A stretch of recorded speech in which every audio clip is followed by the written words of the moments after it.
Hi folks, Templar here, and this is part 2 of the jrpg series, and today we'll be talking about Final Fantasy. Now Final Fantasy is a game that actually was the reason I got a PlayStation 1. Now Final Fantasy, as many will know, is about a fantasy RPG. It's really all about, depends what kind of story they decide to cook up, but the normal premises is you're an unknown hero who's trying to save the world from a great evil. It's usually the same shtick, but it varies, some depends on what genre or what time frame they're gonna do, but it's usually the same premise. Now Final Fantasy is one of my most favorite RPGs because it was the very one, like I said, that got me into the PS1, but in recent years it has been lackluster and pretty downright bad, but I'll get to it in a minute. Now you fans of Final Fantasy, I'm only saying this because I care for the series. I love Final Fantasy, but we'll get more to that. Now my favorite Final Fantasies are 8, 9 and 10. I know I haven't had a chance to play 7 because when I first got the PS, 7 was already out and I missed the chance, but 8 was the reason I picked up the game console. Now 8 was very good. It had and to be honest, it was one of these games that has a ridiculous amount of theories to its whole gameplay, which I'll get into in the game when we get the chance. But also 9 because I like, anime and I like the anime style, and also 10, it was like a new generation for the PS2 and I figured I might as well look good and have a go at it. Now as far as Final Fantasy's mini games go, they've always been great. I mean, the 8th one was the card game, 9 was card, but 10 was my favorite with Blitzball because you could play under one a handball, but after that the minigames got bad or they just been non-existent. And also the storytelling of Final Fantasy, its classic versions mind you, have always been top notch. I mean, you've always had the same stick, the whole thing I said earlier, but the story they tell the story is where it's at its best, where it shows you the character development, their progression, and how they deal with certain traumatic events like war or the death of someone. Like everyone knows the famous Aerith's death when Sephiroth stabs her. I think many people in the gaming community cried because she was like a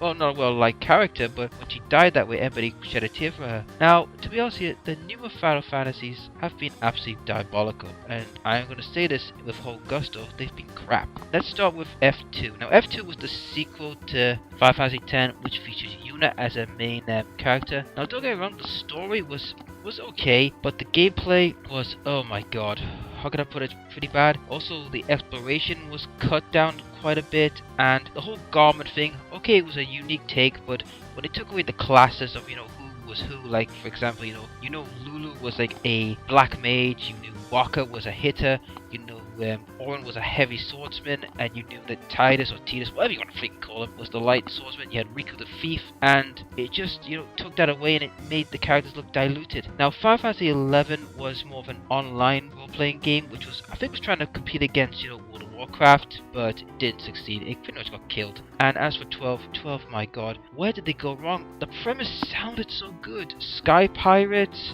bunny-eared girls and crazy ass shit. I thought this sounds brilliant, but then the lack of exploration again. The combat mechanics was absolutely diabolical. I mean, real-time combat, seriously, you just feel like it just didn't work. Every time when you try to figure what you want to do, you have to pause the game to figure out, what am I going to do, and then it's just, by the time you figure it out, the enemy's got to get another couple more attacks on you. And now we head to 13. Oh my god, 13. When I first saw it at E3, the visuals on it looked absolutely spectacular. I thought it looked kind of cool. The soundtrack looks killer, and when I got it, oh my god, what the hell did I get myself into? Let's just start with the combat system. It is pretty much decent, but it's very, very jumpy and ropey as hell. I mean, if you're not quick on the mark what you're gonna do, you're just gonna get your ass kicked. And as far as the characters, I mean, the only character I think that actually showed any form of decent development was Fang, and she was only in since very late on stage. I mean, Viola, what the freaking hell did they make her for? Her bubbly attitude really grated my gears, because you're in a freaking bad situation and she's going this bubbly route. I mean, come on. And also Hope. I mean, what a whiny ass kid. I know his mother died, but you would think by the time we reached halfway through the game he would resolved himself or disappeared, but the way he was whinging, whining, and becoming a wee ass kid, I thought, Jesus Christ. And then we have the lack of exploration, and that's been a common theme since, I think, from F2 to now. The lack of exploration has been diabolical. I mean, that was one of the most charms about the Final Fantasy series. That exploration moment.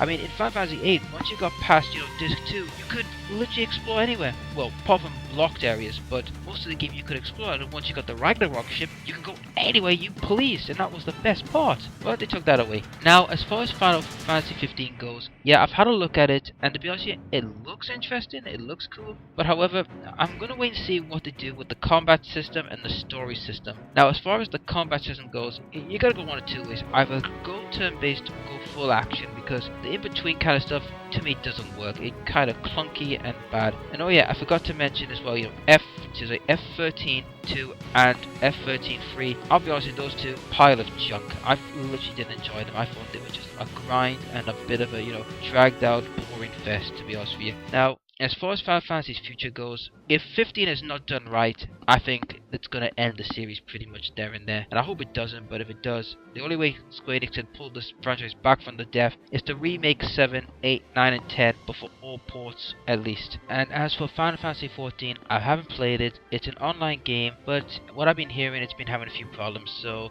I have kept away from it because after 11 I decided, nah, I'm not going to go near it. Now, let's go talk about the future of JRPGs. JRPGs have a very, tender future. It all really depends on, Persona 5 and Final Fantasy, hitting their games out the ballpark. Because if they don't hit their games out the ballpark, I've got a feeling this could kill off, the whole franchise. I hope it doesn't, but I'm hoping for this franchise, to stay and keep going, because the JRPG genre is needed, for diversity for the gaming community. Because let's be honest, a lot of people I know, in fact, are getting sick of FPSs, and they want to have a diverse of gameplay. Anyway, folks, that's my thoughts on the JRPG scene, and I hope it was insightful and you enjoyed it. If you like what I have to say, then rate and comment and subscribe on my YouTube channel. This is Black Terror signing off, and I hope you have a good one.